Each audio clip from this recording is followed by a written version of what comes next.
Hello, hello, and welcome to the Finding the Unicorn in You podcast. What a beautiful day to inspire lives. My name is Jaime Gabriel RAYGOZA, your host, and I am so excited to have you here. Let's get ready to meet some fantastic unicorns and learn how to unleash the inner unicorn in you. Let's get started. Hello, everyone. Welcome to another episode of Finding the Unicorn in You. Today, I have a very special guest.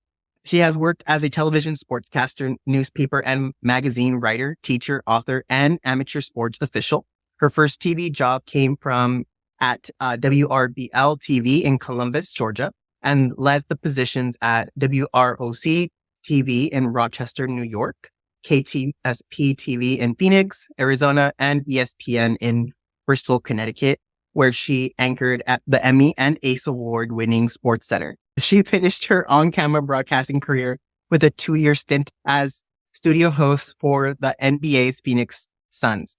She was a freelancer and staff reporter for 6 publications, writing sports features, movie reviews, archaeological pieces, and so much more that she will describe today. So I'll let her talk without me doing most of the talking. So we have Butler Montgomery. Thank you for having me. I'm glad to be here. Of course. So you've done such an array of work. So why don't you talk a little bit about yourself and how you got here? I wanted to be a sportscaster in the 1970s, which was literally absurd because there were no women sportscasters back then. So when my mother asked me, "What you got to go to college? What do you want to be?" And I said, "I want to be a sportscaster." She said, "Don't be ridiculous. I'm trying to have a serious conversation with you." It didn't occur to me that it was a ridiculous idea, but I had grown up I was an ice skater growing up. I was very mediocre, but it made me want to have that gold medal in the Olympics kind of thing. And I grew up in an arena, so I loved ice hockey. Today, I'd play hockey, but back then they didn't let me do that. I loved sports and I loved being in theater. I loved being on stage. And so I thought, wow, what a great combination of things. Mm-hmm. What I learned junior year in high school, maybe. I came in and one day grabbed all the sports announcements. I was on a thing called the broadcast crew, and it was all guys and me. And I grabbed all the sports announcements one morning. I don't know why, I just did. And I said I wanted to read them on our show. And they said, "You can't do that. You're a girl." And I said, "But why? Who cares?" And the teacher who was in charge of the radio program said, he was in charge of all the plays. So I knew him. And he goes, "Annie can read whatever she wants. You guys leave her alone." So the guys were offended. And so to make fun of me, they gave me a theme song, and it was Mission Impossible. And they called me Big Ann. They said, "Now here's Big Ann with the sports." The funny thing that happened was that all the athletes and all the coaches started giving me their announcements. And I became the sports reporter in school. I went to college. They all said, "You're never going to be a sportscaster. You're a woman." Got out of college and moved to Washington, D.C., worked in a restaurant. I was a waitress. Okay. No one would give me an opportunity to ever even apply to be a sportscaster. And I went to a hockey game, a National League game one night where the Capitals were playing, and I was with my aunt, and her friend came, and he was an amateur ice hockey official, meaning little kids, right? And he was bemoaning the fact that there simply weren't enough officials. And my aunt said, "Oh, Annie can skate," not remembering that hockey skates and figure skates are a little bit different.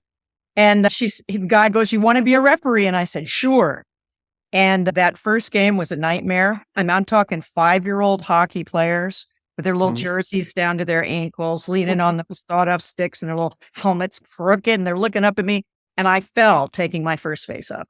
Oh. And I couldn't get up because I was used to figure skates. And I don't know if you know the difference between figure skates and hockey skates, but figure skates have toe picks, which means you just dig them in the ice and hop back up.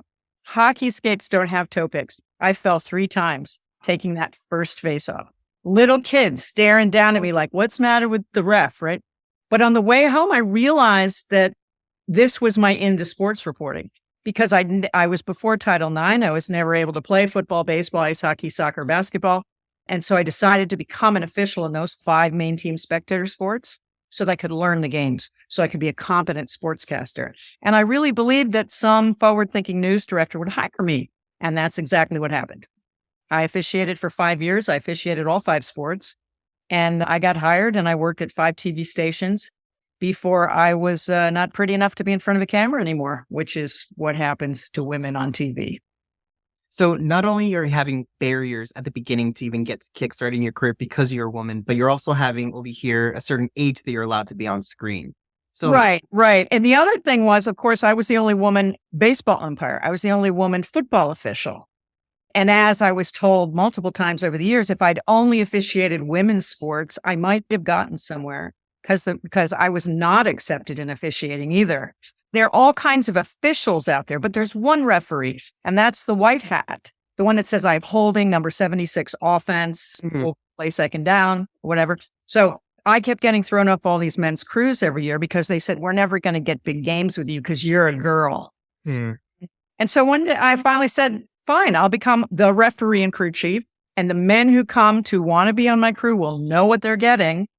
They're never going to get the state championship, but we will work hard. We'll have games every week and we'll enjoy ourselves and we'll be good officials. And that's what happened. I had some men who stayed with me 12 years while there were many officials who never would work with me. And I was an official for 40 years.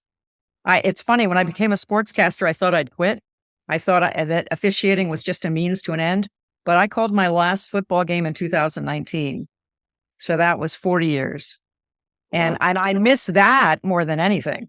So I had to change from being an official to being a sportscaster, going back to being an official, which was good that I had those skills because when I was no longer pretty enough to be on camera, I had no skills. Nobody would hire me to do anything. So I went back to officiating. One week I was anchoring SportsCenter at ESPN. The next week I was calling Little League Baseball. It was embarrassing, but that's what happened. wow, but you've got through and you've adapted. And I think that's amazing that you stay on your feet and you don't let them bring you down, as no matter what, you're going to keep going and always find some way to keep thriving. I cannot tell you that I didn't go through a time where I felt very sorry for me. I did. When I was not re-signed at ESPN, and when I worked for the Phoenix Suns, it was only during the basketball season. It wasn't a full-time job. When that ended, oh my gosh, I felt so sorry for me. I was whining, and I went back to officiating, and I ended up meeting a man who would become my baseball partner, meaning we umpired 4 nights a week together. And he was a Vietnam veteran who had Agent Orange poisoning and severe PTSD. And we would go, and umpires spent a lot of time at their games. We get dressed out of our backs of our cars and we sit in the parking lot between games. And he and I became best friends. And this man had been through so much. He died at 60. Oh. And I spent all this time whining about, oh, me, poor me, my husband's an alcoholic. And, all I did was, I can't go on TV. It's all I ever wanted. And this man never complained. And slowly but surely, I realized I was a big brat and that I had to rally and get over myself. And so I ended up going back to college at 42 to be a teacher. Never wanted to be a teacher in my life, but I ended up teaching in an inner city school here in Phoenix. The vast majority of my students lived in poverty. It was a Title I school. And that also showed me what a jerk I was because I thought I had all these problems and I didn't. And the ironic thing was I could never have any children. And then I went to school and I became a foster mom.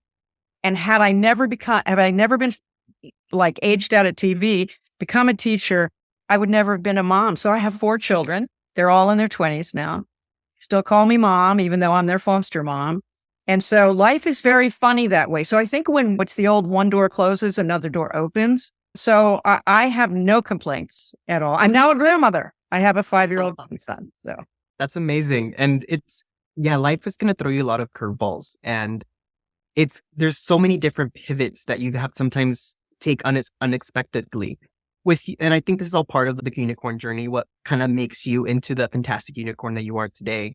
So what would you say is one of the biggest transitions in your life, or the pivots that kind of threw you off your feet and you're like, wow, this one was like a big one for me? It was the one I mentioned. It was, I wanted to be a sportscaster since I was in high school. It's in the picture in my high school yearbook. It says, this is your local sportscaster. I was 17. So then to find out when I'm pushing 40 that they don't want me anymore. I'd worked for 5 TV stations. I must have been good at what I did, or how would I have been on national TV? And then suddenly the attitude is that sports are watched by 18 to 34-year-old males. That's the target audience. And once you're 35, they're not looking at you anymore. And that's a hard thing for a woman to you look in the mirror and go, crap, what am I supposed to do now? And I refused to get plastic surgery. I wouldn't do it. And I said, if that's all I am to you, then I'm not sticking around. And as he said, they did me a favor because I ended up I was desperate.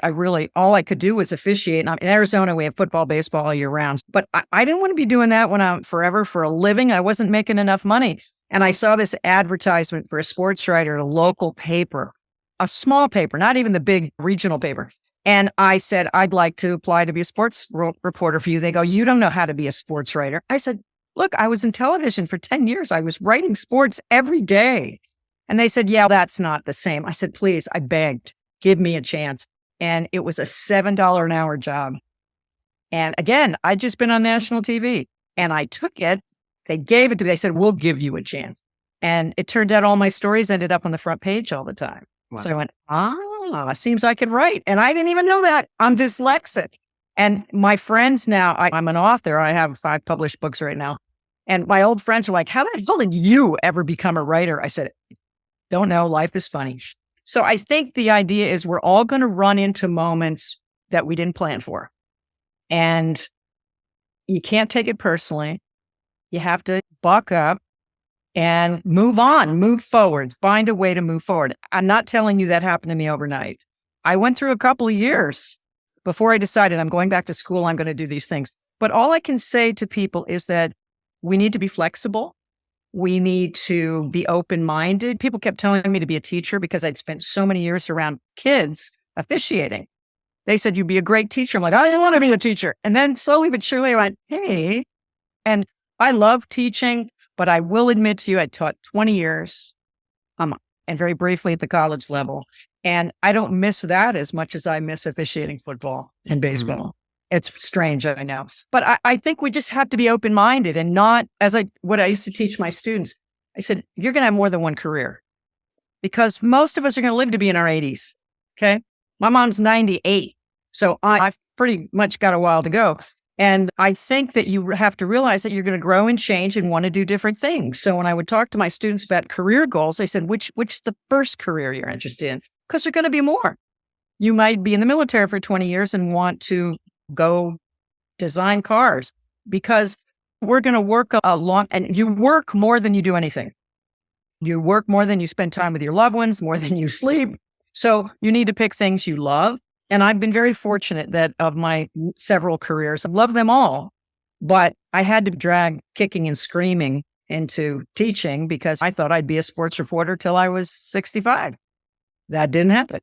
No, yeah. And you have to be open to like you said, pivoting into whatever life takes you. And what you were interested at 20, you may not be interested at 30 or 40s. And we're all full of passions, whether we acknowledge that or not. And we sometimes don't know. Some of our hobbies can actually be a business for us or be something that we love and we can actually pursue. You're really lucky with that. I taught communication skills. I taught journalism. I taught speech. I taught all kinds of things. But I told the kids, I said, when someone says, what do you want to be when you grow up? What are the questions you should consider? There are 3 of them. The first one is, what do you like to do? Just what you said. What are you good at? And what will someone pay you to do? Because you spend so much time working. If you don't love what you do 90% of the time, we don't all love it every day, you're not going to have a very happy life. So the idea is, what are you good at? What do you like? What are you good at? What will someone pay you to do? Exactly. And I think those are really big, important questions to consistently ask yourself because like you said, the answers might change. Yes. And they do. If you had told me 30 years ago that I would ever be a high school teacher, I would say there's no freaking way. I don't like kids that much. Turns out I did like kids that much. Yeah. But I'm just saying we grow, we change, and you have to be willing to change. Mm-hmm. Could have very easily sat down and said, oh, my life is over. I didn't want to see any people I knew. I didn't want them to go, oh, you're back in town. What are you doing? I'm calling Pop Warner football. I'm doing nothing. No one will hire me. I went into a sports bar and they got a brand new sports bar. I said, hire me. I'm a good bartender. I worked in the restaurant business about 6 years back when I was officiating the first time. And I said, and I can talk sports with your clients and make them happy, whether they're drunk or not. And the guy literally looked me up and down. And I was about 38, maybe. And I didn't pass that test. And what can I do? I'm not 25. I'm sorry. I'm not. It hurt my feelings for a while. And I went, I can't let this crush me. I can't. So I think we just, whether that it's that you were an athlete and you broke your leg and you can't play again, or you don't look like you used, whatever it is, we have to just move on, not take it personally. And that's the problem, I think, today. A lot of people take every little slight very personally. And if I learned anything as an official, where people scream and yell and sometimes spit at me, and I've had police escorts to my car because people don't like the calls my crew made, you can't take those things personally. Whether it's a boss who says something mean to you or the fact that they don't renew your contract or whatever it is, just get back up and keep going. And I don't know how to tell people to do that. I just know that I'm too proud to fail. And I'm almost grateful to all the people who told me no. Because when people say you can't do something, at least in my case, it made me go, let me show you. Because when I first went to, I told you I was dyslexic. And I came from a family of very educated people. We were all expected to go to college, and I didn't get very good grades. And my brother looked at me, he was 2 years older, and he said, I was going off to college. And he goes, I bet you $20 you will flunk out of college your first semester. You are too stupid to be in college. Okay. I would rather have been hit by a truck and killed than flunk out of college. And you may think less of me, but I like that I have more degrees on my wall than my brother does today. Isn't that crappy? Well, I'm just saying, I'm a perfect example of tell me I can't do something and I will prove you wrong. And I think maybe we need more of that. I agree. My high school counselor told me that I wasn't meant to go to college, that the most I was able to do was to be flipping burgers at a McDonald's. And that was fine. She said, that's fine if that's the most that you're capable of doing. So I took that and I went with it, and now I'm getting my doctorate degree. So good for you. No, but you know what? I bet if you go back to that counselor, if you could find that person, they did that on purpose. They did that to make you go, hey, wait a minute. And I know as a teacher, I employed that once or twice. And I think sometimes we need to be kicked in the butt. So I'm just saying, but I still appreciate the fact that people said I couldn't be a sportscaster. I couldn't be a referee. I couldn't be an umpire. You'd never be a good writer. And I did those things. And so maybe I owe them like a thank you card. I don't know. And if you had the opportunity to talk to like little Anne back in the day, like at any age, what advice would you give her to kickstart her unicorn journey? Wow, that's a tough one. I was very driven. I knew what I wanted. I think I was obese as a child. And back then there weren't very many heavy people. It was just not normal. And I took a lot of kids. I was bullied and I was alone a lot because I wasn't included in parties and things. I would tell myself at that point that none of that matters. It doesn't matter that other kids are cruel. It doesn't matter that kids put you down. It's what you think of yourself.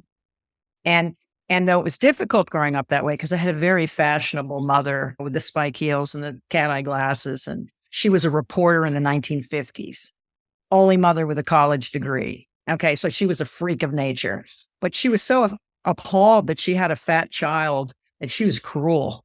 And that cruelty and the cruelty from the kids that bullied me, I'd look back and I would have told myself, it'll pass. It'll pass. It means nothing in the grand scheme of things. It's just maybe that made me tougher. Maybe that helped me.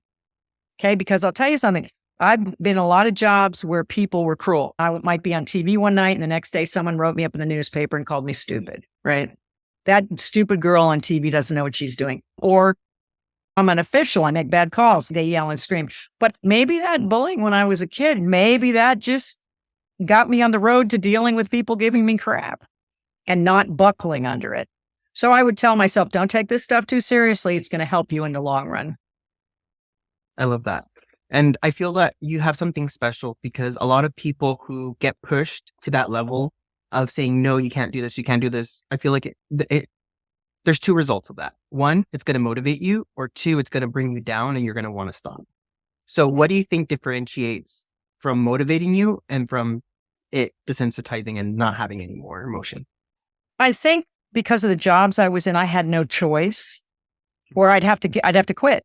If I quit the first time somebody wrote me up in the newspaper and said, why would they hire a woman sportscaster? She doesn't know what she's doing. I would have cried. I would have walked off the set and never done it again. But maybe I'm just too stubborn to do that. Again, it goes back to wanting to prove people right. So I think if you know in your heart that you can be good at something, and let me say this first, I had way too many students So they'd sit down with me and I'd say, okay, what do you want your life to look like in 10 years? Let's make a path to that place for you. And they'd go, I want to be a quarterback in the NFL. And I'd say, great. Are you playing on our team? No. If you're not playing football, how are you going to become a football player? Because they believe that silly line that teachers gave them. You can be anything, which we know is a lie. You can't be anything. Okay, Shaquille O'Neal is never going to be a thoroughbred racehorse jockey. He'd kill the horse. And right now, we don't have the technology. If you're blind, you're not flying a jet fighter. But you can be lots of things, but with effort. If you truly want to be something and you're willing to work at it, you're willing to put your heart and soul into that, then you got a pretty good chance of getting what you want. But if you're one of those people that just sits down and says, I want to be this thing. Oh, I know. Perfect example. Have you seen the Meta commercial with the kid who wants to be a Dallas Cowboys quarterback? Mm-hmm. And he's lying on his bed and he's got his virtual reality goggles on. That infuriated me. Because what is that saying? It's saying you don't have to join a team, son. You don't have to go out and sweat in the gym and lift weights and work with the team. No, you can just go to virtual reality and you will be a superstar. Guess what? Doesn't happen that way. You need to go and work hard. So if you want something, then go work for it. I completely agree. I feel that some of us have this romanticized idea that we can just try something and we're going to excel at it right away. And then when they try it and it doesn't work their way, they give up because they're like, it's too hard. But that's not the point. The point is that you work hard, you train, you practice, fail, repeat until you get better and you actually. Exactly. Fail, repeat. And I think it's unfortunate that so many kids are young people, not necessarily kids, are afraid to try something new. I was at a track meet this morning, a big track meet here in our state. And you got kids out there who are trying to go over the hurdles and this kid fell. But she got back up, dead last, and finished the race. And that, I was thrilled to see that because so many young people go, I quit, they hurt my feelings or I lost. Don't do that. We want you to go out and lose because guess what? In life, you're going to lose sometimes. And sports, and I say sports, but I also mean marching band or drama, theater, or whatever you're into. Go, fail, get back up. That's the best lesson you're ever going to learn in your life. Get back up and do it again. Because when you work, you're out in the business world or even in personal relationships, they're all not going to be successful. What did you learn? You learn so much more from failure than you learn from success. So go out and fail. Okay. Learn something and try it again. But so many people are afraid to do that. And that's sad. Yeah. And it's a mindset. And that's something that I had to change in my life because I used to feel pity for myself every single time. It's just like, you failed, you suck, you're a failure. But when I started asking myself, it's okay. So why did I have to go through that? What did I learn? What life lesson did I learn that now I can do it again and not have the same results? And that's what switched my mentality. And I started actually succeeding in what I did. And I started embracing failure because I was like, what am I going to learn today? And you're right. Honestly, I can remember most of the really horrible calls I ever made in sports. I can remember them, and some of them were 40 years ago. Because I learned and I didn't do those things again. And that's the point. That's why I love when kids participate in sports, because you go out, you don't know what you're doing. The first day you suck. The next day, maybe you're a little better, or maybe 6 months later, you're a little better. And I sense too many people are not taking advantage of those opportunities today. We don't have enough kids out playing sports. It's the same 100 kids in every high school. Or again, trying out for a play. I didn't get the part, so I'm not going to try out. Come on, try again. I didn't get every part I ever wanted. I didn't make every choir I auditioned for. I didn't get the state championship, but I didn't quit. Yeah. And you just have to keep going and going with keep trying and wanting to do what you want to do. If you have a young lady or a young girl right now listening to this that wants to be a sportcaster one day, what are some things that she can do now at a young age to get kickstarted into that career that you had? Read a lot. Read the sports pages. I still read an old-fashioned newspaper every day. I have for 45 years. Know what's going on in the world. If you can be an athlete, be one. It's not required. You could be in a wheelchair and there's wheelchair sports, but I'm just saying you don't need to play. You need to observe. You need to be curious, and you need to know how to speak, and you need to know how to write. Writing is the most important thing. When I got hired at ESPN, I asked my new boss, why did you hire me? He said, because you're a really good writer. And no one had ever said that to me in my life. I don't know if you realize when you see people on TV, we wrote everything we say, especially in sports. They're all my scripts. I wrote everything. And you need to be able to write. You need to be sure of yourself. So if LeBron James walked in across from you, you would have the guts to go up and say, LeBron, I have a question. I just taught in college at ASU. And I would always pretend I'd make up someone was walking in the classroom. Oh, there's LeBron. Would he come down? Okay, what are you guys going to ask him right now? You got 20 seconds. So you have to be quick on your feet. But I think if I was in high school now, I would make sure I took writing. That means be in the school newspaper. That's the best kind of writing. And I would take speech. I would make sure I could present myself. Because even if you're a print reporter, you've got to ask questions. You got to be able to interview people. So I think those are the two big things. Learn to write and start looking at the subject matter that you want to cover. And for me, that was sports. Yeah. And I think those are two strong staples in any career that you want to get into. And like you said, even if you transition into a different career later in life, those two staples are going to benefit you so much. Oh, yeah. You know what? I taught some communications classes where I taught writing and public speaking and interviewing skills. And the kids were horrified when I said, okay, get up in front of the class. And they didn't like it. But you need to learn to do that. And I don't want to pick on young people, but you guys, you talk by text. Where's all the nuance? Where's the eye-to-eye contact? Where's the conversational skills? I'm afraid that young people are losing that ability, and those are still important skills. And I think communication skills, everyone should have to take it. Everyone should have to take communication skills. I'm going to get some hate from this, but I know that ever since the emoji icons came in, people stopped expressing how they feel through text. So people are saying, oh, I don't know what you're saying through that text message because one, it didn't have emojis, and two, it was too blunt. And I'm like, okay, if you communicate better, more authentically, you actually express everything you want to express, then you wouldn't have these issues. But how about just go out and have a cup of coffee and talk to somebody? Or even my kids, they don't even call on the phone.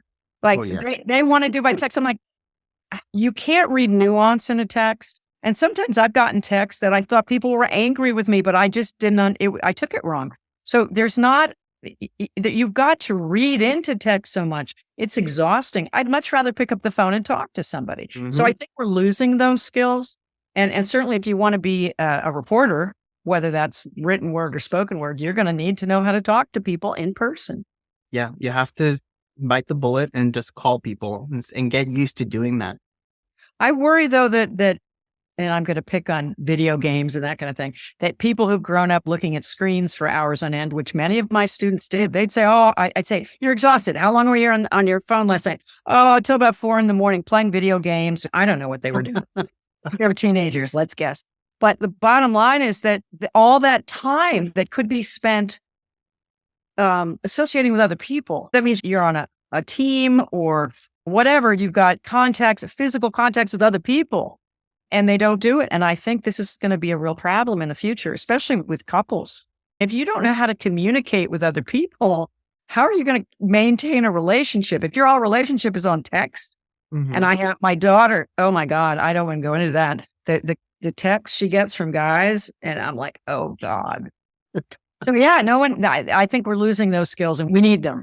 I completely agree. And this kind of goes into my last question. So if somebody just wants to become a unicorn, a person that stands out and in whatever career they go to, what is one thing that they can start doing now to get them into that all-star category? When you say unicorn, to me, that means someone who doesn't fit in with the rest of the herd. I spent my life not fitting in with the herd. You have to be comfortable there. You have to know in your heart that if you get there, even people didn't accept me. The other sportscasters were cruel to me. Other officials have been cruel to me. And again, I was just too stubborn to quit. But I think you have to realize that if you choose a life where you are the unicorn, you need to understand what you're doing and don't expect everybody to bend so your feelings aren't hurt. If I got hysterical every time somebody said something demeaning to me or something against the fact that I was a woman, I wouldn't have survived. Instead, I just ignored them, walked away, paid no attention. People did crappy things. I'm like, I don't have time for that. So if you want to be in a position where you're the only one or person that doesn't look like everybody else, then you need to toughen up a bit And if you want it, you'll put up with the crap. And let's face it, all jobs have crap. Okay, my one son came home and goes, oh, there's this horrible person at work. I said, he goes, I'm going to get another job. I said, look, any job you ever get, there's going to be people that don't like you. That's just the way it is. And don't take it personally. Don't hang out with that person. Try to avoid them if you can. But if you quit, that says something about you, not them. So I think you just have to realize if you want to put yourself out there in a position where you don't look like everybody else, then you have to understand what might come your way. I'm not saying you should have to deal with abuse. And if you're really being abused, then you go to your superiors. But the bottom line is, if it's just casual baloney, then just walk away. And the other thing that I find, I had I taught sports reporting at ASU, and I had 2 girls in the class. And they were funny because they once asked me, they said, did anybody ever make you change the way you look when you were on television? I said, of course, every single station I went to. They would bring in a consultant. The consultant would say, I hate your hair. I hate your earrings. I hate your clothes. I hate your makeup. And then they'd change it. And they were appalled. They said, they can't make you do that. I said, look, it's a visual medium. They're signing my paycheck. They're asking me to do something that is not immoral and not illegal. And yes, if they want to cut my hair off, they can. If they want to give me new earrings, they can. And they did. Every single station changed the way I looked, which is why my hair is an inch long now, because I gave up. I'm like, I don't want to deal with it anymore. But I think the bottom line is those girls were very offended that, and they came in their little crop tops and short shorts. And I'm like, you can't go work that way.